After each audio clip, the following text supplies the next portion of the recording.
వస్తుంది ప్రజల చెప్పండి కోసం మహేష్ మీరు ఇంతగా పాకులాడతారు కదా! వీళ్ళకి ఇవి చేయాలి, అవి చేయాలి అనేసి. బట్ ఎందుకు మీకు ఒకసారి గ్రామస్తుల నుంచి కూడా నిరసన వ్యక్తమైంది అనేసి న్యూస్ వచ్చింది ఆ మధ్య. నాకెప్పుడు నిరసన రాలేదు. బూర నరసయ్య గౌడ్ గారు ప్రజల్లోకెళ్తుంటే నిరసనలొచ్చాయి, వ్యతిరేకించారు ఏ అనేసి. లేదు ఇగో లేదా? మీకు తెలుసా మీరు మీడియా క్రియేషన్ హ్మ్. ఎట్లా ఉంటుందని నిరసన లేదు గిరసన లేదు. హ్మ్. హ్మ్. ఇప్పుడు ఎట్లా ఉంటుంది అన్ని నవడేస్ క్రియేషన్ ఆఫ్ మీడియా యూ హ్మ్. కీప్ 10 పీపుల్ మందుబాటు పెట్టేసి ఏదన్నా హల్చల్ చేయగానే మీరు రికార్డ్ చేసేసి హ్మ్.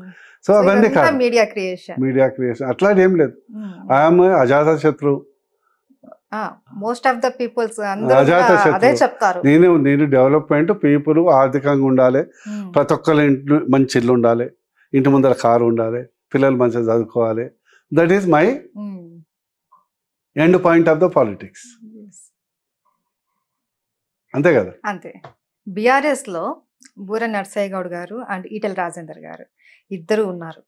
ఇద్దరు బీజేపీలోకొచ్చారు. కానీ మీ మధ్య ఏదో వార్ నడిచింది. ఒక డీఎన్ఏ వార్ నడిచింది అనేసి విన్నాను కదా! లేదా? నేను ఎవరితో వారు పెట్టుకోనండి. హ్మ్. హ్మ్. నేను పెట్టుకుంటే అన్యాయం కానీ జరిగితే మీతో పెట్టుకుంటారా? నేను ఎప్పుడు ఒకటే some of my DNA problem ఏంటంటే I don't worry about my safety or my profitability. Hmm. చాలా వరకు కామ్గానే ఉంటా. అన్యాయం జరిగితే మాత్రం హ్మ్. ఐ కాంట్ కీప్ ఎదుర్కోవడానికి అది ఓన్ పోరాడతారు. పార్టీ కానీ ఏ పార్టీ. హ్మ్. See what is the life అండి, వాట్ ఈస్ లైఫ్? హ్మ్. నాది simple philosophy. At the end of your life you should do something. ఇప్పుడు ఎంతమంది ఎంపీలు ప్రతి సంవత్సరం ప్రతి టర్మ్లో 543 మంది ఎన్నికవుతారు, అవును. పోతారు, తర్వాత ఈ లోకం నుంచి వెళ్ళిపోతారు. హ్మ్. అందరూ గుర్తుపెట్టుకుంటారా? పెట్టుకోరు కదా. So do something good for the people. And ఇప్పుడు అందుకొరకే ప్రెజెంట్ నాకు ముక్కు సూటిగా ఉన్నట్టు మాట్లాడటం అలవాటు. మాట్లాడతారని పేరు ఉంది. Yes. మనసులో ఒకటి పెట్టుకోను, సౌమ్యంగా మాట్లాడతారు ఏదున్నా. సౌమ్యంగా మాట్లాడుతాను కానీ కఠినంగానే హ్మ్. వ్యవహరిస్తాను అవసరం అంటే. Okay. And present Congress party ఈ 100 రోజులు ఇంకా 100 రోజులు కాలేదు. 1 1 మంత్ month అయిందంతే. అయింది. ఈ పరిపాలన చూస్తే మీకేమనిపిస్తుంది? ఈ 6 గ్యారంటీలు ఇవన్నీ కూడా సాధ్యమవుతాయంటారా? నేను అంటే 1 month అయింది కాబట్టి అనవసరంగా వాళ్ళని విపరీత ధోరణిలో క్రిటిసైజ్ చేస్తుంటాం తప్పు. కానీ ద రియాలిటీ ఈస్ కేసీఆర్ గారు మొత్తము మనం ఏమంటారు గిన్నెలు డెకీస్ అంటారు తెలంగాణలో గీకేసిపోయిండు. ఓకే.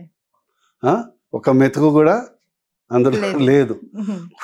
మాకు వచ్చే ఏదైతే ఆదాయం ఉంటుందో జీతాలకు పెన్షన్లకే ఉన్న సంక్షేమ పథకాలకే చాలా కష్టం. ఇక రైతు బంధు అట్లాంటి ఇప్పటి వరకు ఇవ్వలే కదా. అవును, కొంతమందికి వచ్చింది, కొంతమందికి రాలేదు అని అంటున్నారు. వచ్చిందంటే ఇప్పుడు 1,00,000 వచ్చేటోనికి 5,000 వేసిండ్రు, 10,000. అంటే ఇప్పుడు మాకు చిన్నప్పుడు ఇల్లు గడవనప్పుడు ఏం చేస్తారు, పేదరికం కుటుంబాలు ఆ రోజే పోయి కొంత బియ్యం కొనుక్కొని వస్తారు, ఆ రోజే సాయంత్రం పోయి కొంత వస్తువులు కొనుక్కొని వస్తారు. ఎంత అంటే ఆదాయం వచ్చినట్టు. అదే ఆదాయం బాగుంటే ఏంటంటే మంత్కి సరిపోయిన సరుకులు తెచ్చుకుంటారా లేదా. Present government day to day ఎగ్జిస్టెన్స్గా నడుస్తుంది. సో నేను టైం లేదు కాబట్టి సర్దుబాటులో నడుస్తుంది.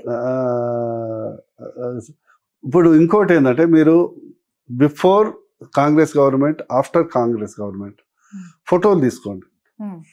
కాంగ్రెస్ నాయకులే ముఖ్యంగా ముఖ్యమంత్రి గారికి ఫోటోలు తీసుకోండి, కంపేర్ చేయండి.